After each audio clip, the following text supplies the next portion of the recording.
a renowned podcaster from Jharkhand, known for his engaging conversations and impactful discussions.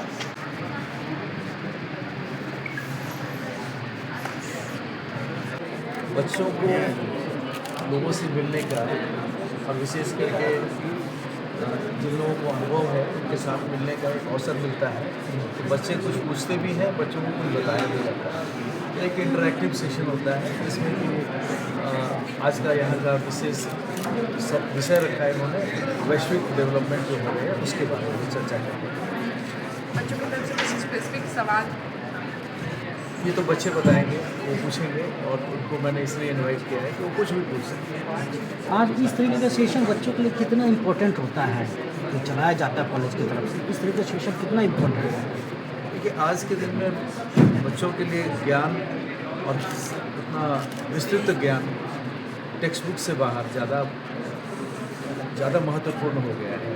क्योंकि text book तो आप केवल एक पढ़ करके परीक्षा पास करते हैं, लेकिन ज़िंदगी में जब आप कदम रखते हैं तो उस समय आपको कितना ज्ञान सारी चीज़ों का है और किस तरह से आप अपने ज्ञान को अपने धंधे में, अपने व्यवसाय में, अपनी नौकरी में लगाते हैं, तो वो एक महत्व रखता है। तो उसके लिए बच्चों को पढ़ाई के साथ साथ इन चीज़ों के लिए भी ट्रेन करना आवश्यक है। सर, वर्तमान में जो विदेश नीति है उसको कैसे आप देखते हैं और क्या होना चाहिए?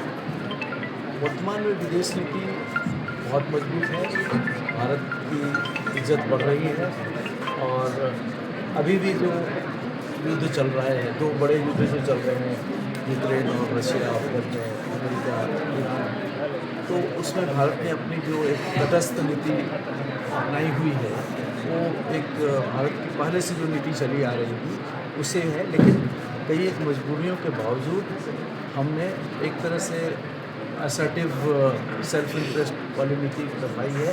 जो आप लोगों ने देखा होगा विदेश मंत्री जयशंकर को जब रशियन ऑयल के बारे में दबाव पड़ रहा था तो उन्होंने पश्चिम को साफ साफ कहा कि हमारा सेल्फ इंटरेस्ट पहले है, हम अपनी जनता को पहले देखेंगे फिर हम आपकी बात करेंगे।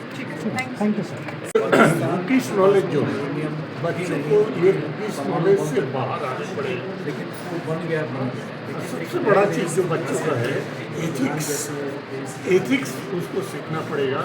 Then only he will be a proper Indian national. तो हम लोग का कोशिश है कि उसको बुकिश नॉलेज से बाहर लाकर उसको और ज़्यादा नॉलेज प्रदान करें। और सबसे बड़ा चीज़ है एथिक्स और डिसिप्लिन, हम लोग उसको बहुत ज़्यादा ध्यान हम पूछना चाहते हैं कि जैसे कि डॉलर है दिन पे दिन आसमान छूते जा रहा है और हमारा जो रुपया है नीचे गिरते जा रहा है, तो क्या इस पर मोदी जी क्या वर्क कर रहे हैं वही हम लोग को जानना है। विकसित भारत कब होगा? जैसे किया हुआ वादा है कि 2047 में हम लोग विकसित भारत देखेंगे, तो क्या वो सपना ही रहेगा कि हम लोग शायद देखेंगे? अच्छा, वही क्वेश्चन है आपका, क्या होना क्या चाहिए? होना चाहिए कि जैसे कि हमारे रुपये कहीं कहीं नीचे गिरते हैं, डॉलर बढ़ते जाना है, आप लोग जानते हैं, हमारे रुपये नीचे से कब उठेगा? ओह अच्छा, ये सवाल है ये आपका। सवाल है मेरा। नाम बता दीजिए। मेरा नाम रोशन राय है, आर्किटेक्ट BA का 3rd ईयर का छात्र हूँ। आप जान रहे हैं कि सर इंडिया एक फ्यूचर में एक ग्लोबल सुपर पावर बन सकता है, तो उसके लिए सर क्या क्या स्टेप्स लिए जा सकते हैं उस बारे में सर हम लोग को विचार करना चाहिए। तो सर यही है कि सर अब अगर आप सुपर पावर बनना चाहते हैं, विदेश है तो भाई आपको तो एक होना चाहिए ना कि आप पूरी तरीके से सक्षम हो सारी चीज़ों में। तो अगर आप सुपर पावर बनना चाहते हैं तो सर उसके ऊपर क्या आप अपना एक क्या डेवलप कर सकते हैं उसी के बारे में सर हम बताएं। क्या होना चाहिए? होना चाहिए सर आप जैसे कि चारों फोर्सेस हैं, समझिए कि सर मिलिट्री है, नेवी है और मतलब कि मिलिट्री है और आपका हो गया सर एयरफोर्स हो गया, उसमें सर और ज़्यादा तरीके से डेवलपमेंट चाहिए सर, जरूरी है। नाम बता दीजिए। प्रियांशु रेड्डी।